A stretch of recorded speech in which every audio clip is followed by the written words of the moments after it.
चा भाग म्हणजे तात्या माडगुळकरांनी विशेषतः त्या परिसरावर खूप कथा वगैरे केलेल्या. पण मी गेल्यानंतर तिथे साधारणतः हे 87-88 चे दिवस होते आणि तेव्हा प्रचंड दुष्काळाचं सावट होतं तिकडे. कुठल्याही भागात या आता जसं पाणी गेलंय विटा सगळीकडे, कुठेही पाणी नव्हतं. फक्त धुळीचं साम्राज्य होतं.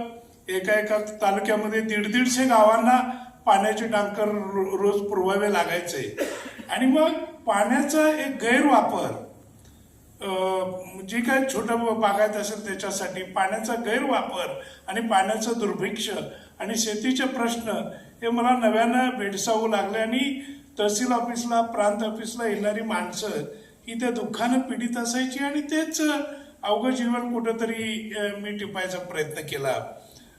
विशेषतः मला आठवतं की लोणंद नावाचं जे गाव आहे जिथं कांद्या बाजारामध्ये आल्यानंतर तो कांदा काही शेतकरी परत आता सगळ्या बैलगाड्या घेऊन जाणार नाहीत आणि एका बाजूने आभाळ दाटून आलेलं आणि प्रचंड माल बाजारात आल्यावर व्यापाऱ्यांनी असे एकमेकाची टोळी करून मालाचे भाव पाडले आणि तिथं जे लाठी हल्ला झाला तो सगळे अनुभव मी डोळ्यांनी पाहिलेले होते.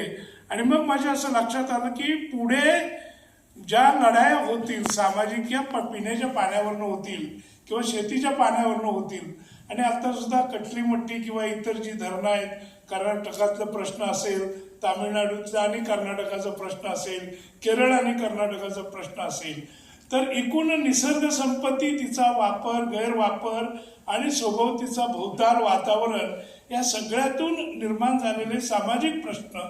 पण त्या कादंबरीला मी एक नवा अनुभव म्हणून केलं की त्या कादंबरीला कोणी नायकच ठेवलं नाही.